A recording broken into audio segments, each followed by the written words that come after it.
Agreement భార్య part 22. ఉదయం నిద్ర లేవగానే శివాని చుట్టూ చూసుకొని తనని తాను ఒక తెలియని కొత్త ప్రదేశంలో చూసి తీవ్రమైన ఆశ్చర్యానికి గురి అయింది.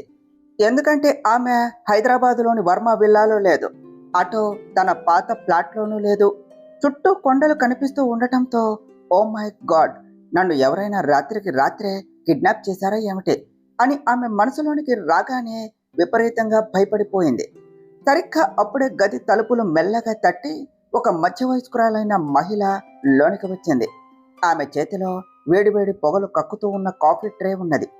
ఆమె బెడ్ దగ్గరకు వచ్చి చాలా గౌరవంగా చిరునవ్వుతో గుడ్ మార్నింగ్ మ్యామ్ అని అన్నది. శివాని నోరెళ్లబెట్టి ఆశ్చర్యంగా ఆ మహిళనే చూస్తూ ఉండిపోయింది. కొద్ది సెకండ్ల తర్వాత ఎలాగులా తన మౌనాన్ని వేడి, గుడ్ మార్నింగ్, అసలు నేను ఎక్కడ ఉన్నాను, ఇది ఏ ప్రదేశం, నన్ను ఇక్కడికి ఎవరు తెచ్చారు అని కంగారుగా అడిగింది. ఆ మహిళ సమాధానం చెప్పబోతూ ఉండగా సరిగ్గా ఆ గది వెనుక తలుపు నుండి రాయల్గా నడుచుకుంటూ వస్తూ ఉన్న అభిరామ్ వర్మ వాయిస్ వినిపించింది. వైజాగ్ అంటూ. అభిరామ్ను చూడగానే శివాని ముఖంలో ఒక్కసారిగా కోటి కాంతులతో కూడిన చిరునవ్వు విరిసింది. ఆమె గుండెల్లో ఉన్న ఆందోళన, భయం ఒక్క క్షణంలో మాయమైపోయాయి. అభిరామ్ సూట్ తీసేసి చాలా క్యాజువల్ వైట్ షర్ట్లో హ్యాండ్సమ్గా ముందుకు వచ్చాడు. ఆ మహిళ చేతిలోని కాఫీ ట్రేని తనే తీసుకొని ఆమెను వెళ్ళమని కళ్ళతోనే సైగ చేశాడు. ఆమె నవ్వుతూ వెళ్ళిపోగానే అభిరామ్ ఆ వేడి కాఫీ ట్రేతో శివాని ముందు ఉన్న చిన్న టేబుల్ పై కూర్చొని ఎంతో ప్రేమగా చూస్తూ, మనం ఇప్పుడు మోస్ట్ రొమాంటిక్ ప్లేస్ అయిన వైజాగ్లో ఉన్నాం శివాని అని అన్నాడు. శివాని బెడ్ పై నుండి కాఫీ మగ్గును చేతుల్లోనికి తీసుకొని కళ్ళు చిన్నవి చేసి, అదంతా సరే కానీ అభిరామ్, అసలు నిన్న రాత్రి మీరు మా కాలేజీ గ్రాడ్యుయేషన్ పార్టీకి అంత సడన్గా ఎందుకు వచ్చారు, పైగా నిక్కీతో ఆ అబద్ధాలు ఎందుకు చెప్పించారు అని నిలదీస్తూ అడిగింది. అభిరామ్ ఆమె కళ్ళల్లోనికి చాలా ఇంటెన్స్డ్గా చూస్తూ, ఎందుకంటే నేను నిన్ను చాలా అంటే చాలా మిస్ అయ్యాను శివాని, నా గుండె నీకోసం కొట్టుకున్నది, అందుకే నిన్ను ఎలాగైనా కలవాలి అని నీ కాలేజ్ ఫ్రెండ్స్ నుండి నిన్ను సేఫ్గా పికప్ చేసుకుందాము అని వచ్చాను అని మనసులో మాట చెప్పగానే శివాని బుగ్గలు సిగ్గుతో ఎర్రని మందారంలా అయిపోయాయి. ఆ తరువాత వేడి కాఫీని చిన్నగా సిప్ చేస్తూ, ఓహో మిస్ అయ్యారా, సరే దానికి హైదరాబాదులోని విల్లాకు వెళ్లకుండా మనం ఇక్కడ వైజాగ్లో ఈ టైంలో ఏం చేస్తున్నాం మిస్టర్ వర్మ అని క్వశ్చన్ మార్కు ముఖం పెట్టి అడిగింది. అభిరామ్ పెదవులపై ఒక వింతైన రొమాంటిక్ నవ్వుతో శివాని వైపు మరింత క్లోజ్గా చూస్తూ, నిజానికి నిన్న రాత్రి కాలేజీ పార్టీ ముగిసిన తర్వాత కార్ దగ్గర నా భార్య నన్ను గట్టిగా పట్టుకొని తనకు ఇప్పుడే ఒక అందమైన కూతురు కావాలి అని చాలా బోల్డ్గా డిమాండ్ చేసింది. మరి ఒక భర్తగా ఆమె కోరిన ఆ కోరికను తీర్చటం నా బాధ్యత కదా, అందుకే ఆ ప్రాసెస్ స్టార్ట్ చేయడానికి నిన్ను ఏకంగా ఈ కొండల మధ్యకు తీసుకుని వచ్చాను అన్నాడు చాలా క్యాజువల్గా. అభిరామ్ నోటి నుండి అంత ఓపెన్గా ఆ మాట వినగానే శివాని నోట్లోని వేడి కాఫీ ఒక్కసారిగా గొంతులో అడ్డం పడి ఫోర్స్గా ఎదురుగా కూర్చొని ఉన్న అభిరామ్ ముఖం మీద, ఆ వైట్ షర్ట్ మీద పడింది. ఆమె విపరీతంగా దగ్గుతూ, అభిరామ్ ఏమిటి ఈ పాడు జోకు, పొద్దున్నే అసలు బుద్ధి ఉండదా మీకు, ఏం మాట్లాడుతున్నారు అన్నది ముఖం అంతా సిగ్గుతో ఎర్రగా మార్చుకుంటూ. అభిరామ్ తన ముఖం మీద షర్టు మీద పడ్డ కాఫీ మరకలను ట్రేలో ఉన్న టిష్యూ పేపర్తో విసుగ్గా తుడుచుకుంటూ బెడ్ పై నుండి లేచాడు. తన గుండెల్లో ఉన్న ప్లాన్ని దాచుకుంటూ సీరియస్గా, ఇదే జోక్ కాదు శివాని, సరే కానీ నువ్వు టైం వేస్ట్ చేయకుండా త్వరగా రెడీ అయ్యి బయటకు రా, నేను నీ కోసం వెయిట్ చేస్తున్నాను అని చెప్పి చకచక గది దాటి బయటకు వెళ్ళిపోయాడు. అభిరామ్ అలా సీరియస్గా వెళ్ళటం చూసి శివాని మైండ్లో టెన్షన్ స్టార్ట్ అయ్యింది. అయ్యో దేవుడా, అభిరామ్ నా మీద నిజంగానే కోప్పడి వెళ్ళాడే ఏమిటి, ఆ కాఫీ నేను కావాలి అని అతని ముఖం మీద కొట్టలేదు కదా, ఆయన అన్న మాటల షాక్కి పొరపాటున నోట్ల నుండి పడింది. ఛా అని తనని తాను తిట్టుకుంటూ ముందు అభిరామ్తో మాట్లాడి సారీ చెప్పాలి అని బెడ్ మీద నుండి కిందకు దిగింది. బట్టలు మార్చుకుందాము అని అక్కడే ఉన్న ఒక పెద్ద వార్డ్రోబ్ తెరిచి చూడగానే శివాని కళ్ళు ఆశ్చర్యంతో పెద్దవయ్యాయి. ఎందుకంటే ఆ వార్డ్రోబ్ మొత్తం బ్రాండెడ్ డిజైనర్ బట్టలతో, శారీలతో నిండి ఉన్నది. వాటి అన్నింటినీ జాగ్రత్తగా గమనిస్తే అవన్నీ కరెక్ట్గా ఆమె సైజు బట్టలే. ఓ మై గాడ్, ఇదంతా అభిరామ్ నా కోసం ముందే ప్లాన్ చేసి చేయించాడా అని అనుకోగానే కాసేపటి క్రితం ఉన్న ఆమె ముఖంలోని టెన్షన్ అంతా మాయమైపోయి మనస్ఫూర్తిగా సంతోషంతో వెలిగిపోయింది. ఆమె వెంటనే ఆ బట్టల నుండి ఒక beautiful red colour long dress తీసుకొని సిగ్గుపడుతూ బాత్రూంలోనికి పరిగెత్తింది. శివాని ఆ రెడ్ కలర్ డ్రెస్ లో ఒక దేవకన్యలా రెడీ అయ్యి గది నుండి బయటకు రాగానే రిసార్ట్ కారిడార్ లో ఆమెకు మరో మైండ్ బ్లోయింగ్ సర్ప్రైజ్ ఎదురయ్యింది. ఆమె కాలి కింద నుండి ఎదురుగా ఎటు చూసినా ఎర్రటి రోజా పూల రెక్కల తివాచి చాలా అందంగా పరిచి ఉన్నది. ఆ పూల తివాచి పక్కనే కొన్ని క్యూట్ డైరెక్షన్ బోర్డులు లవ్ సింబల్స్ తో పెట్టబడి ఉన్నాయి. శివాని ఆ ఏర్పాట్లు చూసి మనసులోనే మురిసిపోతూ, మిస్టర్ అభిరామ్ వర్మ, నీ మనసులో ఏమున్నదో నిన్ను నేను ఎప్పటికీ ఈ జన్మలో అర్థం చేసుకోలేను బాబోయ్ అని నవ్వుకుంటూ ఆ సాఫ్ట్ రోజా పూల రెక్కల మీద నడుస్తూ ముందుకు సాగింది. చుట్టూ ఉన్న కొండలు ప్రకృతిని చూస్తూ ఉంటే అది వైజాగ్లోనే మోస్ట్ ఎక్స్క్లూజివ్ లగ్జరీ రిసార్ట్ అని ఆమెకు క్లియర్గా అర్థమైంది. అభిరామ్ అక్కడ పెట్టించిన ఆ లవ్ డైరెక్షన్ బోర్డులను ఫాలో అవుతూ శివాని చివరకు రిసార్ట్ వెనుక ఉన్న ఒక అందమైన ప్రైవేట్ లాన్ ఏరియాకు చేరుకున్నది. అక్కడ పెద్ద పెద్ద వాటర్ ఫౌంటైన్లు, చుట్టూ అద్భుతమైన లైటింగ్, వైట్ అండ్ రెడ్ రోజెస్తో డెకరేషన్ అదిరిపోయింది. ఆ లాన్కి కరెక్ట్గా మధ్యలో అభిరామ్ వర్మ బ్లాక్ సూట్లో ఒక హాలీవుడ్ హీరోలా చేతులు వెనక్కు పెట్టుకుని నవ్వుతూ నిలబడి ఉన్నాడు. శివాని మెల్లగా నడుచుకుంటూ అతని దగ్గరకు వెళ్ళి చుట్టూ చూస్తూ, అభిరామ్, అసలు ఇదంతా ఏమిటి? నన్ను ఇక్కడికి ఎందుకు తెచ్చారు అని అమాయకంగా అడిగింది. అభిరామ్ ఏమాత్రం ఆలస్యం చేయకుండా శివాని కళ్ళల్లోనికి చూస్తూ నేరుగా తన ముందు మోకాళ్ల మీద కిందకు కూర్చున్నాడు. తన జేబులో నుండి అత్యంత ఖరీదైన మెరిసిపోతూ ఉన్న డైమండ్ రింగ్ బాక్స్ ఓపెన్ చేసి శివాని ముందు పట్టుకొని తన మనసులోని లవ్ని బయటపెట్టాడు. Shivani, will you marry me again అని చాలా ఇంటెన్స్డ్గా అడిగాడు. ఆ సీన్ చూసి శివాని కళ్ళు ఆశ్చర్యంతో నమ్మలేనట్లు పెద్దవయ్యాయి. ఆమె గుండె వేగం పెరిగిపోయింది. ఆమె నోట మాట రాక నత్తిగా, అభిరామ్, అసలు ఏం మాట్లాడుతున్నారు మీరు? మనకు ఆల్రెడీ పెళ్లి అయింది కదా, మళ్ళీ పెళ్ళేమిటి అన్నది గాల్లో తేలుతూ. అభిరామ్ ఎంతో లవ్లీగా నవ్వుతూ, శివాని, నా మాట విను. మనకు పెళ్ళైన మాట నిజమే, కానీ నీ పాత కండిషన్ ప్రకారం నువ్వు చదువు పూర్తి చేసే వరకు మన బంధాన్ని ఇప్పటి వరకు బయట ప్రపంచంలో ఎవరికీ చెప్పలేదు. ఒక అగ్రిమెంట్ లాగానే ఉంచాం. కానీ నిన్న రాత్రితో నువ్వు సక్సెస్ఫుల్గా గ్రాడ్యుయేట్ అయ్యావు. అందుకే ఈ క్షణం నుండి మన బంధాన్ని ఈ ప్రపంచంలో ఉన్న ప్రతి ఒక్కరికి తెలియజేయాలి అని అనుకుంటున్నాను. ఈ ప్రపంచం ముందు నిన్ను కేవలం శివానిగా కాకుండా నా భార్యగా, మిసెస్ శివాని అభిరామ్ వర్మగా పూర్తి హక్కుతో పరిచయం చేయాలి అని అనుకుంటున్నాను. దానికి గుర్తుగా నువ్వు జీవితాంతం నాకు తోడుగా ఉంటావా? నన్ను మళ్ళీ అందరి ముందు పెళ్లి చేసుకుంటావా మై లవ్ అని అడిగాడు. అభిరామ్ నోటి నుండి వచ్చిన ఆ మాటలు వినగానే శివాని కళ్ళు ఒక్కసారిగా ఆనంద భాష్పాలతో చెమర్చాయి. అభిరామ్ తనను ఎంతగా గౌరవిస్తున్నాడో, సమాజం ముందు తనకు ఎంత పెద్ద స్థానాన్ని ఇవ్వాలి అని తపన పడుతున్నాడో తెలిసి ఆమెకు గుండె నిండిపోయే అంత సంతోషం వేసింది. కళ్ళ నుండి నీళ్లు ఆగకుండా కారిపోతూ ఉంటే ఆమె కూడా ఏమాత్రం ఆలోచించకుండా మోకాళ్ళ మీద కిందకు కూర్చొని అభిరామ్ను బలంగా హత్తుకొని అతని గుండెలపై తలవాల్చి ఏడుస్తూ, అభిరామ్, నేను నీతో 7 జన్మలకైనా తోడుగా ఉండటానికి సిద్ధం. నిన్ను 100 సార్లైనా మళ్ళీ మళ్ళీ పెళ్లి చేసుకోవడానికి సిద్ధం.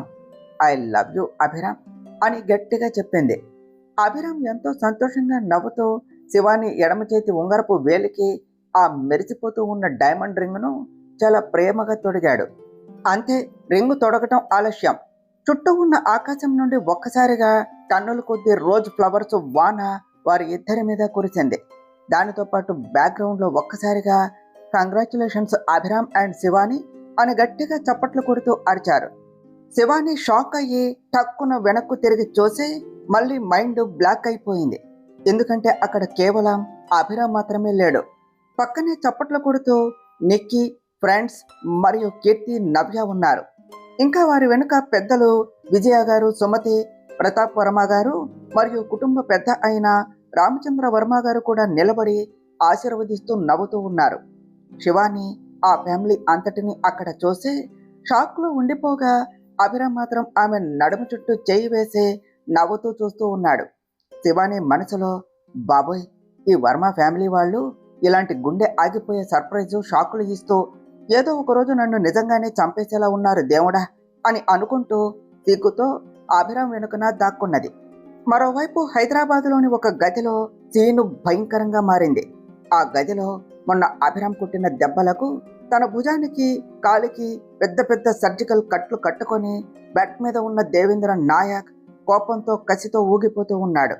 అతని కళ్ళు క్రూరంతో ఎర్రగా మారిపోయాయి. గదిలోని వస్తువులన్నీ, మెడిసిన్ బాటిల్స్ అన్నీ చిందరవందరగా నేలకేసి విసిరేస్తూ పిచ్చివాడిలా అరుస్తూ ఉన్నాడు. లేదు, ఇది జరగకూడదు, నేను ఏమాత్రం జరగనివ్వను. ఆ అభిరామ్ వర్మ అందరి ముందు, ఈ ప్రపంచం ముందు ఆ శివానీని తన భార్యగా అఫీషియల్గా పెళ్లి చేసుకోలేడు. ఒకవేళ ఆ పెళ్లి గనక జరిగితే వర్మ సామ్రాజ్యంలో నా పట్టు పూర్తిగా పోతుంది. ఎలాగైనా ఈ వైజాగ్ పెళ్లిలో రక్తపాతం సృష్టించాలి అని పళ్ళు నూరుతూ భయంకరమైన స్కెచ్ వేశాడు.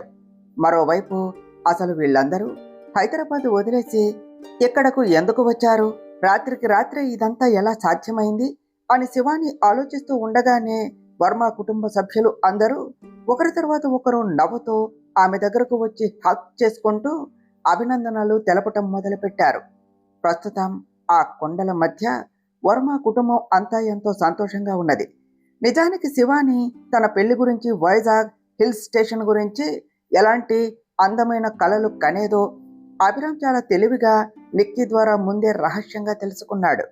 ఎలాగైనా తన ప్రాణమైన భార్య కన్న కలలు అన్నీ నిజం చెయ్యాలి అని అభిరామ్ ఈ మాస్టర్ ప్లాన్ వేశాడు. ప్లాన్ ప్రకారం తన ఫ్యామిలీ మెంబర్స్ అందరినీ ఒకరోజు ముందే వైజాగ్కు కార్లలో పంపించేశాడు. తను మాత్రం హైదరాబాదులో ఉండి నిక్కీని తోడు చేసుకొని శివాని కాలేజీ గ్రాడ్యుయేషన్ పార్టీకి వెళ్ళాడు. పార్టీ ముగిసే సమయానికి శివాని ఫ్రెండ్స్ ఇచ్చిన డ్రింక్ వలనో అలసట వలనో చిన్న మత్తులో ఉండటాన్ని గమనించిన అభిరామ్ ఆమెను తెలియకుండానే కారులో ఎక్కించి రాత్రికి రాత్రే హైదరాబాద్ నుండి దాదాపు 600 కిలోమీటర్ల దూరంలో ఉన్న వైజాగ్కు సుదీర్ఘమైన 8 గంటల పాటు ప్రయాణం చేసి ఆ అందమైన రిసార్ట్కు ఆమెను సురక్షితంగా తీసుకుని వచ్చాడు. చాలా కాలం తర్వాత వర్మ కుటుంబం అంతా ఇలాంటి ఒక బిజీ లైఫ్ నుండి బయటపడి అందరూ కలిసి ఒక హిల్ స్టేషన్లో ఎంజాయ్ చేయటం, అన్నింటికి మించి ఎప్పుడు సీరియస్గా ఉండే తమ ఇంటి వారసుడు అభిరామ్ వర్మ అధికారికంగా ఒక మ్యారీడ్ మ్యాన్ కాబోతూ ఉండటంతో అందరిలోనూ రెట్టింపు ఉత్సాహం, ఆనందం నెలకొన్నది. రిసార్ట్ లాన్లో అందరూ కలిసి కూర్చొని సరదాగా నవ్వుకుంటూ టిఫిన్ ముగించారు. టిఫిన్ ముగిశాక విజయ గారు ఎంతో ప్రేమగా శివాని దగ్గరకు వచ్చి, అమ్మ శివాని, హైదరాబాద్ నుండి మనం స్పెషల్గా పిలిపించిన మెహందీ డిజైనర్లు ఇప్పుడే రిసార్ట్ లోపలికి వస్తున్నారు. నువ్వు ఆలస్యం చేయకుండా వెళ్ళి మెహందీ ఫంక్షన్ కోసం అందంగా తయారవు తల్లి అని చెప్పారు. పక్కనే ఉన్న ప్రియ ఉత్సాహంగా లేచి, మమ్మీ, పూల ఏర్పాట్లు, మిగతా డెకరేషన్ పనులు అన్నీ మీరు చూసుకోండి.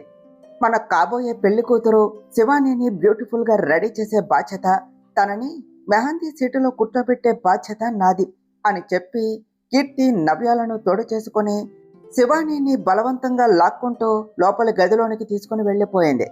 కాసేపటికి రిసార్ట్ అంతా పాటలతో మెహందీ వేడుక గ్రాండ్గా మొదలయ్యింది. డిజైనర్లు శివాని అరచేతుల మీద, కాళ్ల మీద అద్భుతమైన డిజైన్లు పెట్టడం స్టార్ట్ చేశారు. కానీ శివాని మనసు మాత్రం అక్కడ లేదు. ఆమె కళ్ళు చుట్టూ ఉన్న జనం మధ్య కేవలం తన భర్త అభిరామ్ కోసం మాత్రమే పిచ్చిగా వెతుకుతూ ఉన్నాయి. అసలు ఈ అభిరామ్ ఎక్కడికి మాయమయ్యారు? పొద్దున ప్రపోజ్ చేసి రింగు తొడగ్గానే సరిపోయిందా? ఈరోజు ఒక్కసారి కూడా నాతో కూర్చొని సరిగ్గా మాట్లాడలేదు. ఎక్కడ ఏ పనుల్లో బిజీగా ఉన్నారో ఏమిటో ఈ రిచ్ మ్యాన్ గారు అని మనసులోనే అలిగి బొంగమూతి పెట్టుకున్నది. శివాని అలా తన కోసం వెతుకుతూ ఉంటే మరోవైపు అభిరామ్ మాత్రం రిసార్ట్ చుట్టూ ఈజీగా ఎవరు పడితే వాళ్ళు రాకుండా కట్టుదిట్టమైన హై సెక్యూరిటీ ఏర్పాటు చేయడంలో బిజీగా ఉన్నాడు. గత కొన్ని వారాలుగా దేవేంద్ర నాయక్ గురించి ఎలాంటి వార్త లేకపోయినా, అతను ఎక్కడున్నాడో తెలియకపోయినా అభిరామ్ తన భార్య విషయంలో ఎలాంటి చిన్న రిస్క్ కూడా తీసుకోవాలి అని అనుకోవటం లేదు. పైగా తన వర్మ కుటుంబంలోనే ఉన్న ఒక ఇన్సైడర్ దేవేంద్ర నాయక్కు ప్రతి చిన్న సమాచారాన్ని చేరవేస్తుంది అని అభిరామ్కు ఆల్రెడీ హింట్ తెలిసింది. అందుకే అతను మరింత అప్రమత్తంగా ఉండి రిసార్ట్ చుట్టూ ఉన్న సీసీ కెమెరాలను, ప్రైవేటు బాడీగార్డులను స్వయంగా చెక్ చేస్తున్నాడు. అలా అభిరామ్ సెక్యూరిటీని ఇన్వెస్టిగేట్ చేస్తూ ఉండగా అతని ఫోను వైబ్రేట్ అయ్యింది. స్క్రీన్ ఓపెన్ చేసి చూడగా లోపల మెహందీ ఫంక్షన్లో ఉన్న నిక్కీ నుండి వాట్సాప్ మెసేజ్ వచ్చింది. అభిరామ్, అసలు ఎక్కడ ఉన్నావు నువ్వు? ఇక్కడ నీ ముద్దులు భార్య శివాని నీకోసం కళ్ళు కాయలు కాచేలా ఎదురు చూసి ఏడ్చేలా ఉన్నది. ఆమె కళ్ళల్లో నీళ్లు రాకూడదు అని నువ్వు అనుకుంటే వెంటనే పనులన్నీ పక్కన పెట్టి ఆమె ముందుకు వచ్చాయి అని ఉన్నది. ఆ మెసేజ్ చూడగానే అభిరామ్ ముఖంలో ఒక అందమైన నవ్వు విరిసింది. వెంటనే తన సెక్యూరిటీ టీంకు ఇన్స్ట్రక్షన్స్ ఇచ్చేసి చకచక మెహందీ జరుగుతూ ఉన్న హాల్ వైపు నడుచుకుంటూ వెళ్ళాడు. అప్పటికే శివానీకి 2 చేతులకు నిండుగా మెహందీ పెట్టడం పూర్తి అయ్యింది. అభిరామ్ హాల్ లోపలికి రావటం చూసి శివాని చిన్నపిల్లల అలిగినట్లు ముఖం పెట్టి పక్కకు తిప్పుకున్నది. ఆమెకు అభిరామ్ను చూడగానే పరిగెత్తుకుని వెళ్ళి గట్టిగా హత్తుకోవాలి అని అనిపించింది. కానీ 2 చేతులకు మెహందీ ఆరకుండా ఉండటంతో ఏమీ చేయలేక అలానే సీట్లో కూర్చొని, అభిరామ్, అసలు ఎక్కడికి వెళ్ళారు మీరు? ఇక్కడ నేను మార్నింగ్ నుండి మిమ్మల్ని ఎంతగా మిస్ అయ్యానో మీకు తెలుసా? ఈరోజు నాతో అసలు సరిగ్గా మాట్లాడలేదు కూడా అన్నది గొంతులో చిన్న ఆవేదనతో. అభిరామ్ లవ్లీగా నవ్వుతూ చుట్టూ ఉన్న వాళ్ళు చూస్తూ ఉన్నారు అని ఏమాత్రం సంకోచం లేకుండా మెల్లగా శివాని వెనుక నుండి వచ్చి ఆమె నడుముపై 2 చేతులు వేసి గట్టిగా హత్తుకున్నాడు. ఆమె భుజంపై తన పెదవులతో ఒక రొమాంటిక్ ముద్దు పెట్టి, ఇప్పుడు ఓకేనా మై డియర్ వైఫ్? బయట కొంచెం ఇంపార్టెంట్ పని ఉండి బిజీగా ఉన్నాను. అయినా ఇక్కడ ఎవరో నన్ను చూడక చిన్నపిల్లలా ఏడుస్తున్నారు అని నాకొక మెసేజ్ వచ్చింది. నిజమేనా అని కళ్ళతోనే ఆట పట్టించాడు. శివాని అతని వైపు తిరిగి, అభిరామ్, ఈ మధ్య మీరు చాలా అంటే చాలా మారిపోయారు. అసలు మీరు నన్ను నిజంగా ప్రేమిస్తున్నారా లేదా అని నాకు అప్పుడప్పుడు పెద్ద డౌట్ వస్తుంది తెలుసా అన్నది కావాలి అనే కోపంగా.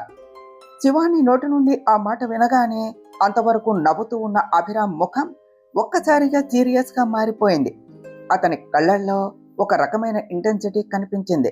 శివాని అది గమనించకుండా తన చేతులకు ఉన్న మెహందీ డిజైన్ను చూసుకుంటూ, సాధారణంగా పెద్దవాళ్ళు చెప్తూ ఉంటారు కదా అభిరామ్, చేతికి పెట్టిన మెహందీ రంగు ఎంత డార్క్గా ఎర్రగా పండితే తన లైఫ్ పార్ట్నర్ తనను అంత విపరీతంగా ప్రేమిస్తారు అని అర్థమట.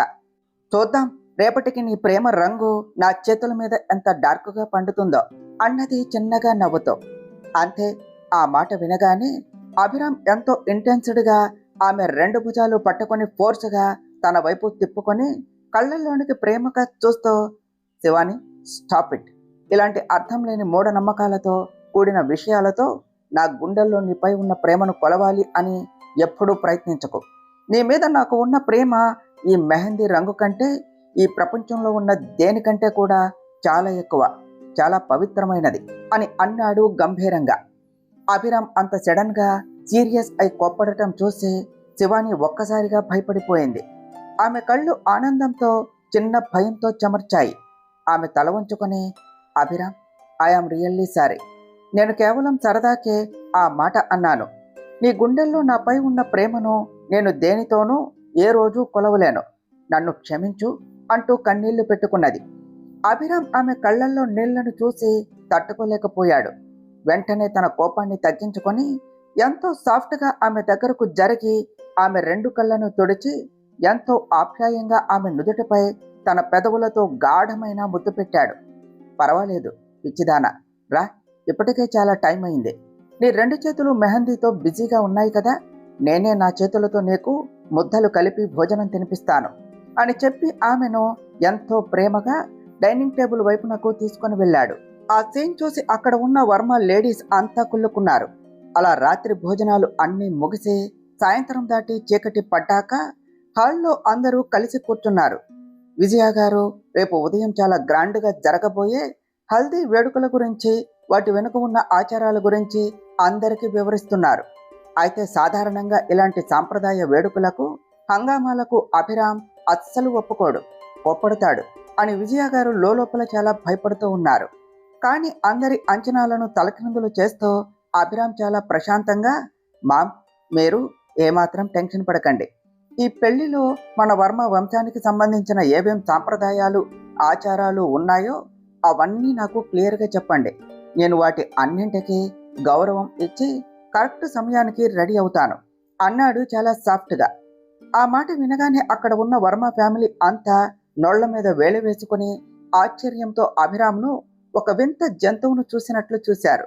ఎందుకంటే లవ్లో పడ్డాక అభిరామ్ ఇంతలా మారిపోతాడు అని ఎవ్వరూ ఊహించలేదు.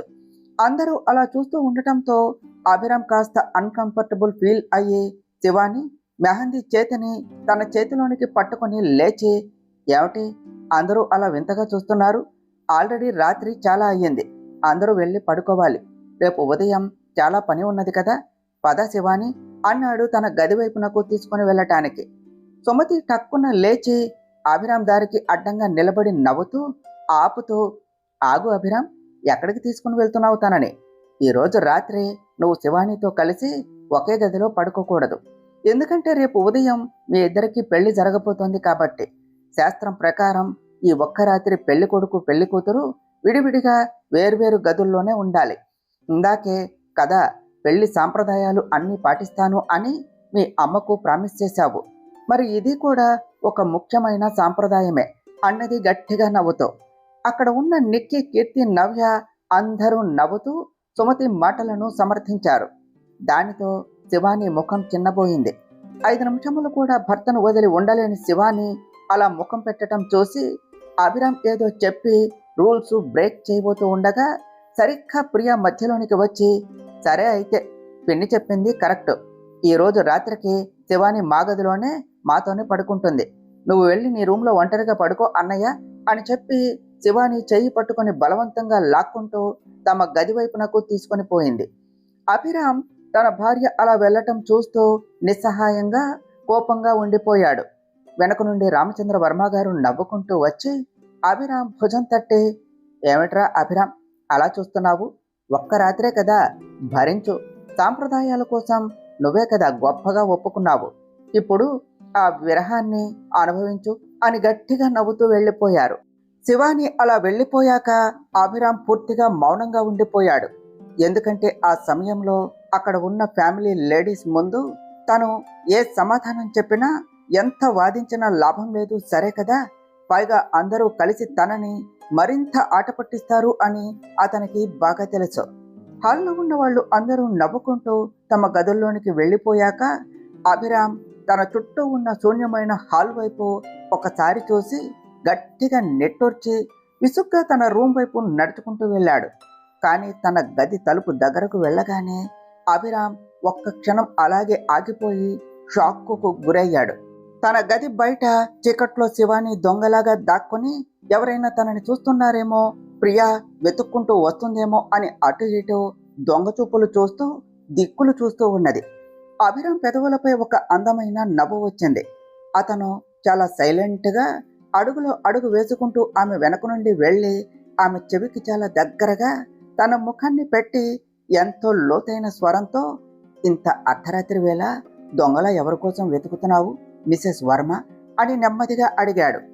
అకస్మాత్తుగా అంత చీకట్లో ఆ గంభీరమైన స్వరం తన చెవి దగ్గర వినపడేసరికి శివాని భయంతో ఒక్కసారిగా గట్టిగా అరవబోయింది.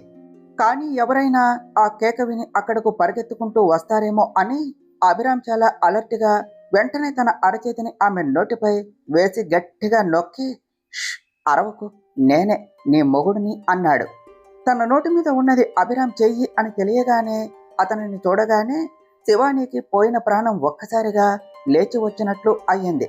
అభిరామ్ తన నోటిపై నుండి చెయ్యి తీయగానే శివాని ఆలస్యం చేయకుండా అతని గుండెల మీద వాలిపోయి 2 చేతులతో అతన్ని గట్టిగా హత్తుకున్నది. అభిరామ్, ఎంత పని చేశారు? నన్ను ఒక్కసారిగా భయపెట్టేశారు తెలుసా? నా గుండె ఆగిపోయినంత పనయింది అన్నది అతని గుండెలపై ముఖం దాచుకుంటూ. అభిరామ్ ఆమె నడుము చుట్టూ చేతులు వేసి ఆమె చుట్టూను ఎంతో ఆప్యాయంగా నిమురుతూ, రియల్లీ సారీ మై డియర్, నిన్ను భయపెట్టాలి అని నా ఉద్దేశం కాదు. కానీ నువ్వు ఈ టైంలో ఇక్కడ ఏం చేస్తున్నావు? ప్రియా నిన్ను తనతో పాటు కలిసి పడుకోవటానికి గదిలోనికి తీసుకుని వెళ్ళిపోయింది కదా, అక్కడ నుండి ఎలా తప్పించుకున్నావు అని ఆశ్చర్యముగా అడిగాడు. శివాని మెల్లగా అతని గుండెలపై నుండి తల పైకెత్తి కళ్ళల్లో ఒక రకమైన కొంటెతనాన్ని ఒలకబోస్తూ, అవును, ప్రియా నన్ను గదిలోనికి తీసుకుని వెళ్ళి పడుకోబెట్టింది. కానీ నేను ఇక్కడికి ఏదైనా ఒక చాలా ఇంపార్టెంట్ వస్తువును తీసుకోవటానికి వచ్చాను అభిరామ్ అని నవ్వింది. అభిరామ్ ఏమిటది అని అడిగేలోపే శివాని ఒక్కసారిగా తన కాళ్ళు వేళ్లపై పైకి నిలబడి అభిరామ్ మెడ చుట్టూ చేతులు వేసి అతని పెదవులపై తన పెదవులను ఉంచి ఎంతో గాఢంగా ముద్దు పెట్టింది. అభిరామ్ అస్సలు ఊహించని ఈ సడన్ రొమాంటిక్ అటాక్కి ఒక్క క్షణం స్తంభించిపోయాడు. కానీ మరుసటి క్షణమే ఆమె నడుమును మరింత గట్టిగా తన వైపునకు లాక్కొని ఇద్దరూ ఆ అర్ధరాత్రి వేళ లోకాన్ని మర్చిపోయి చాలా గాఢంగా ముద్దు పెట్టుకున్నారు. అదే సమయంలో శివాని చేతివేళ్లు చకచక అభిరామ్ షర్ట్ బటన్ల మీద తిరగటం మొదలుపెట్టాయి. గడియారం ముళ్ళు కదులుతూ ఉన్న కొద్దీ, వారి శ్వాసల వేగం పెరుగుతూ ఉన్న కొద్దీ శివాని వేళ్ల మాయాజాలానికి అర్జున్ షర్టు బటన్లు ఒక్కొక్కటిగా విడిపోతూ వచ్చాయి. కొద్ది సెకండ్లలోనే అభిరామ్ ఆ ముద్దు ప్రపంచంలో మునిగి తేలుతూ ఉండగానే ఆ షర్ట్ అభిరామ్ ఒంటి నుండి పూర్తిగా వేరుపడి శివాని చేతిలోనికి వచ్చేసింది. అభిరామ్ ఇంకా పరవశంలో ఉండి తన పెదవులను శివాని పెదవుల నుండి మెల్లగా కిందకు దించి ఆమె మెడవంపుల వరకు తీసుకుని వెళ్ళాడు. అతను ఇంకా ముందుకు వెళ్దాము అని ఆమెను గదిలోనికి లాగబోతూ ఉంటే శివాని ఒక్కసారిగా తన రెండు చేతులతో అభిరామ్ గుండెలపై వేసి నెట్టేసి అతని నుండి దూరంగా జరిగి తన చేతిలో ఉన్న అతని షర్టును గాల్లో చూపిస్తూ కొంటెగా నవ్వింది. మిస్టర్ అభిరామ్ వర్మ, నేను ఇక్కడకు వచ్చింది నీకోసం కాదు, కేవలం దీనికోసమే వచ్చాను. ఈ చలి కొండల్లో ఈ రాత్రి నేను ఒంటరిగా హాయిగా పడుకోవటానికి నీ ఒంటి వాసన ఉన్న ఈ షర్టు నాకు కావాలి. నా పని అయిపోయింది, ఇక నేను వెళ్తున్నాను. Good night my dearest hubby, I love you అని చెప్తూ కన్ను గేటి ఆ షర్టును గట్టిగా పట్టుకుని నవ్వుకుంటూ చకచక ప్రియా రూమ్ వైపు పరిగెత్తుకుంటూ వెళ్ళిపోయింది. అభిరామ్ షాక్లో నోరు వెళ్ళబెట్టి అలాగే కదలకుండా నిలబడిపోయాడు. అసలు ఇప్పుడు ఇక్కడ ఏం జరిగింది? ఆ అమ్మాయి నన్ను కిస్ చేసిందా, లేక రొమాన్స్ పేరుతో నా షర్టును దొంగిలించిందా అని అర్థం కాక ఒక్కసారి తన షర్ట్లెస్ బాడీ వైపు, ఆ తర్వాత కారిడార్లో వెళ్తూ ఉన్న శివాని వైపు మార్చి చూసుకున్నాడు. అతనికి నవ్వాలో కోప్పడాలో తెలియలేదు. మెల్లగా తల ఊపుకుంటూ ఈ అమ్మాయి అస్సలు సామాన్యురాలు కాదు అని నవ్వుకొని, దీని లెక్క ఈ దొంగతనం తాలూకు వడ్డీతో సహా రేపు రాత్రి నేను చాలా క్లియర్గా తెలుస్తాను మిసెస్ శివాని అభిరామ్ వర్మ, అది కూడా చాలా త్వరలోనే, మన ఫస్ట్ నైట్ రోజు అని మనసులో అనుకుంటూ నవ్వుకుంటూ గదిలోనికి వెళ్ళి తలుపులు పెట్టేసుకున్నాడు. మరుసటి రోజు ఉదయం బయట పక్షుల కిలకిలా రావాలు, మంచు పొగలు కమ్ముకున్నాయి. అభిరామ్ ఇంకా బెడ్ మీద బ్లాంకెట్ కప్పుకొని గాఢ నిద్రలో ఉండగా అతని తల పక్కన ఉన్న ఫోను రింగ్ అయ్యింది. నిద్రమత్తులో కళ్ళు కూడా తెరవకుండానే చేత్తో వెతికి కాల్ ఎత్తాడు. కానీ అవతల నుండి వినిపించిన ఆ స్వీట్ వాయిస్ వినగానే అతని ముఖంలో ఉన్న అలసట అంతా పోయి ఒక అందమైన చిరునవ్వు వచ్చింది. అవతల నుండి శివాని ఎంతో గారంగా, good morning my dear handsome husband, రాత్రి నా దొంగతనం తర్వాత నిద్ర బాగా పట్టిందా అన్నది. అభిరామ్ బెడ్ మీద నుండి లేచి కూర్చుంటూ గుడ్ మార్నింగ్ మై డియర్ దొంగ భార్యమని అని బదులిచ్చాడు. అతను ఇంకా రాత్రి జరిగిన షర్టు ఇన్సిడెంట్ గురించి, దానికి తను తీసుకోబోయే రివెంజ్ గురించి ఏదో చెప్పబోతూ ఉండగా శివాని చాలా స్మార్ట్గా నవ్వుతూ అతను మాట్లాడేలోపే ఫోన్ కట్ చేసేసింది. శివాని అలా కావాలి అని ఫోన్ కట్ చేయటంతో అభిరామ్ ముఖం అలిగినట్లు పెట్టి ఆ ఫోన్ని బెడ్ పక్కకు విసిరేసి, భార్య గారు, నా మాట వినకుండా ఫోన్ కట్ చేస్తావా? దీనికి నువ్వు భారీ మూల్యం చెల్లించుకోక తప్పదు. దీనికి బుద్ధి చెప్తాను నీకు అని గాల్లోనే వేలు చూపిస్తూ వార్నింగ్ ఇచ్చాడు. సరిగ్గా అదే సమయంలో అభిరామ్ ఫోన్ మళ్ళీ రింగ్ అయ్యింది. శివాని మళ్ళీ లైన్లోనికి వచ్చి ఆట పట్టిస్తోందేమో అని అభిరామ్ వెంటనే ఫోన్ లిఫ్ట్ చేశాడు. కానీ ఫోన్లో వినిపించిన వాయిస్ వినగానే అభిరామ్ ముఖంలో ఉన్న రొమాంటిక్ ఎక్స్ప్రెషన్స్ అన్నీ మాయమైపోయాయి. ఒక్కసారిగా సీరియస్గా మారిపోయాడు. ఎందుకంటే కాల్ చేసింది తన పర్సనల్ ఇన్వెస్టిగేటర్ అండ్ నమ్మకస్తుడైన అసిస్టెంట్ రవి. అభిరామ్ గొంతు మార్చి చాలా గంభీరంగా, చెప్పండి మిస్టర్ రవి, హైదరాబాద్ నుండి ఏమిటి అప్డేటు? దేవేంద్ర నాయక్ మూవ్మెంట్స్ ఎలా ఉన్నాయి అని అడిగాడు. అవతల నుండి రవి చాలా లో వాయిస్లో, అభిరామ్ సార్, మీరు వైజాగ్ వెళ్లే ముందు నాకు ఏ బాధ్యతలైతే అప్పగించారో మీరు చెప్పినట్లు అంతా పక్కాగా సిద్ధమైంది. ఆ ఇన్సైడర్కి తెలియకుండా మన ట్రాప్ రెడీ చేశాం. నేను కూడా కొద్దిసేపట్లో హైదరాబాద్ నుండి వైజాగ్ రిసార్ట్కు బయలుదేరుతాను సార్ అక్కడ సెక్యూరిటీని నేను దగ్గరుండి చూసుకుంటాను అని చెప్పాడు. ఓకే రవి, బీ కేర్ఫుల్, ఎక్కడ ఏ చిన్న తప్పు జరగటానికి వీల్లేదు అని చెప్పి అభిరామ్ ఫోన్ పెట్టేశాడు. కొద్దిసేపటి తర్వాత రిసార్ట్ లాన్లో చాలా గ్రాండ్గా హల్దీ వేడుక ఏర్పాట్లు చకచక మొదలయ్యాయి. అభిరామ్ స్నానం చేసి పెళ్లి కొడుకులా మెరిసిపోతూ ఒక బ్యూటిఫుల్ ఎల్లో కలర్ కుర్తా వేసుకొని తన 2 చేతులు మడత పెట్టుకుంటూ స్టైలిష్గా బయటకు వచ్చాడు. కానీ అక్కడ లాన్ మధ్యలో పెద్ద పెద్ద పసుపు తెలుపు రంగు తెరలు కట్టి ఒకరిని ఒకరు చూసుకోకుండా అడ్డంగా అమర్చి ఉండటం చూసి అభిరామ్ ఆశ్చర్యపోయాడు. మామ్, అసలు మధ్యలో ఈ అడ్డమైన తెరలు ఏమిటి? ఇవేం ఏర్పాట్లు అని అడిగాడు. సుమతి అక్కడికి నవ్వుకుంటూ వచ్చి, పెళ్లి ముహూర్తం అయ్యే వరకు, ముఖ్యంగా హల్దీ ఫంక్షన్లో మీరు ఒకరిని ఒకరు అస్సలు చూసుకోకూడదు అభిరామ్, అందుకు ఈ తెరలు కట్టించాం. అయినా మీరు ఇద్దరు ఎంత బుద్ధిగా ఉంటారో, రూల్స్ ఎంత పక్కాగా పాటిస్తారో నిన్న రాత్రే మాకు చాలా క్లియర్గా అర్థమైందిలే అని నవ్వుతూ చేతిలో ఉన్న పసుపు గిన్నెతో అక్కడకు వచ్చి, అవును కదా అభిరామ్, నేను చెప్పింది అక్షరాల నిజమే కదా? రాత్రి మీ గది బయట ఏం జరిగిందో మాకు తెలియదు అని అనుకున్నావా అని అందరి ముందు గట్టిగా ఆట పట్టించింది. సుమతి అందరి ముందు అలా అడిగేసరికి అభిరామ్ ఏదో ఒక అబద్ధం చెప్పి కవర్ చేయబోయి ఒక్కసారిగా అలానే ఆగిపోయాడు. అతని నోటి నుండి మాట పూర్తిగా మోగబోయి కళ్ళు పెద్దవి చేసి అలానే చూస్తూ ఉండిపోయాడు. ఎందుకంటే సరిగ్గా అదే సమయంలో ప్రియా, కీర్తి శివానీని పట్టుకొని బయటకు తీసుకుని వచ్చారు. శివాని పసుపు మరియు తెలుపు రంగు కలయికలో ఉన్న అద్భుతమైన ఫ్లోరల్ డిజైన్ లెహంగా వేసుకొని ఒంటి నిండా పూల జ్యువెలరీ ధరించి దేవకన్యలా మెరిసిపోతూ వస్తోంది. ఆమె అందాన్ని, ఆ లవ్లీ లుక్ ని చూడగానే అభిరామ్ మళ్ళీ తన మనసును పూర్తిగా పారేసుకున్నాడు. అభిరామ్ అలా రెప్పవేయకుండా తన భార్యను చూస్తూ ఉండటం గమనించిన ప్రియా, కీర్తి టక్కున ఇద్దరి మధ్యలోనికి వచ్చి, అన్నయ్య, మా శివాని వదిన చాలా అంటే చాలా అందంగా ఉన్నది అని మాకు తెలుసు. కానీ పిన్ని ఇప్పుడే చెప్పారు కదా, పెళ్లి ముగిసే వరకు ఒకరిని ఒకరు అస్సలు చూడకూడదు, కలవకూడదు అని. అంతగా చూడాలి అని అనిపిస్తే పెళ్ళయ్యాక లైఫ్ లాంగ్ చూసుకోవచ్చు. ప్రస్తుతానికి నీ కళ్ళు పక్కకు తిప్పుకో అని గట్టిగా నవ్వారు.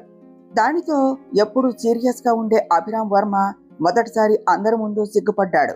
ఆ తర్వాత పెద్దల మాట ప్రకారం శివానీని ఒకవైపు, అభిరామ్ను తెర వెనుక మరోవైపు అటు ఇటు కూర్చోబెట్టారు. కుటుంబ సభ్యులు, రిసార్ట్ సిబ్బంది అంతా కలిసి చాలా సంతోషంగా పాటలు పాడుతూ ఇద్దరికి నిండుగా పసుపు రాశారు. వేడుక అంతా చాలా ఘనంగా ముగిశాక విజయ గారు ఇద్దరిని వెళ్ళి స్నానం చేసి బట్టలు మార్చుకోమని అన్నారు. శివాని తన గది వైపునకు వెళుతూ ఉండగా సడన్ గా నిక్కి పరిగెత్తుకుంటూ వచ్చి ఆమె చేయి పట్టుకొని, అక్క, ఏమీ మాట్లాడకుండా, ఎలాంటి ప్రశ్నలు అడగకుండా సైలెంట్గా నాతోరా అని బలవంతంగా లాక్కుని వెళ్ళటం మొదలుపెట్టింది. నిక్కి, ఎక్కడికి తీసుకుని వెళ్తున్నావు నన్ను? నా ఒంటి నిండా పసుపు ఉన్నది, నేను వెళ్ళే ముందు కడుక్కోవాలి, అసలు విషయం చెప్పు అని శివాని ఎంత అడుగుతున్నా నిక్కి అస్సలు వినకుండా ఆమెను రిసార్ట్ వెనుక ఉన్న ఒక కాటేజ్ లోపలకు లాక్కొని వెళ్ళి తలుపులు తీసింది. కానీ ఆ గది లోపల ఒంటి నిండా పసుపుతో నిలబడి ఉన్న తన భర్త అభిరామ్ను చూడగానే శివాని ఒక్కసారిగా సైలెంట్ అయిపోయింది. నిక్కి అభిరామ్ వైపు చూసి నవ్వుతో, అభిరామ్, నువ్వు అప్పగించిన సీక్రెట్ టాస్క్ ప్రకారం నీ భార్యను ఇక్కడకు సురక్షితంగా చేర్చి నా పని పూర్తి చేశాను. కానీ దారి పొడవునా నీ భార్య నన్ను ప్రశ్నలతో నా బుర్ర పూర్తిగా తినేసింది. భవిష్యత్తులో ఎవరైనా పొరపాటున ఈమెను కిడ్నాప్ చేసినా ఒట్టు, ఈమె వాగుడు తట్టుకోలేక మళ్ళీ తీసుకుని వచ్చి నీ దగ్గరే వదిలేసి పారిపోతారు అని గట్టిగా నవ్వుతూ గది తలుపులు బయట నుండి లాక్ చేసి వెళ్ళిపోయింది. నిక్కి అలా నవ్వుకుంటూ వెళ్ళిపోయాక ఆ గదిలో కేవలం అభిరామ్, శివాని ఇద్దరే మిగిలారు. శివాని అభిరామ్ను ఎంతో క్యూట్గా చూస్తూ, అభిరామ్, అందరూ చూస్తూ ఉంటే నిక్కీతో చెప్పి నన్ను ఇలా దొంగతనంగా ఈ గదిలోనికి ఎందుకు రమ్మన్నారు? ఎవరైనా చూస్తే ఏమనుకుంటారు అని అడిగింది అమాయకంగా. అభిరామ్ ఏమాత్రం ఆలస్యం చేయకుండా ఆమె నడుమును తన 2 చేతులతో పట్టుకుని గట్టిగా తన గుండెల వైపు లాక్కున్నాడు. ఆమె ఒంటికి ఉన్న పసుపు కాస్త అభిరామ్ కుర్తాకు అంటుకున్నది. అభిరామ్ తన ముఖాన్ని ఆమె ముఖానికి చాలా దగ్గరగా తెచ్చి ఆమె పెదవులపై తన వేలును ఉంచి ఆమెను మాట్లాడకుండా ఆపుతూ ఎంతో రొమాంటిక్ వాయిస్తో, అక్కడ బయట వర్మ కుటుంబ సభ్యులు అందరూ, రిసార్ట్ వాళ్ళు కలిసి మన ఇద్దరికి పసుపు రాశారు శివాని, కానీ మన సాంప్రదాయం ప్రకారం మన ఇద్దరి ఇష్ట ప్రకారం ఒకరికి ఒకరం ఇంకా పసుపు రాసుకోలేదు కదా. నిన్న రాత్రి నువ్వు నా షర్టును దొంగిలించినందుకు ఇప్పుడు ఈ పసుపుతోనే నీకు వడ్డీతో సహా రివెంజ్ తీర్చుకుంటాను మిసెస్ వర్మ అంటూ తన ముఖానికి ఉన్న పసుపును మెల్లగా శివాని బొగ్గలకు ఎంతో రొమాంటిక్గా రాస్తూ ఆమె పెదవుల వైపు సాగాడు. తర్వాత ఏమి జరిగిందో నెక్స్ట్ పార్ట్లో తెలుసుకుందాం ఫ్రెండ్స్. డియర్ ఫ్రెండ్స్, మీకు గనక ఈ కథ నచ్చినట్లయితే మీ అభిప్రాయాలను కామెంట్ల రూపంలో తెలియచేయండి. ఈ వీడియోను లైక్ చేయండి, షేర్ చేయండి, మా ఛానల్ను సబ్స్క్రైబ్ చేసుకోండి ఫ్రెండ్స్. Thank you.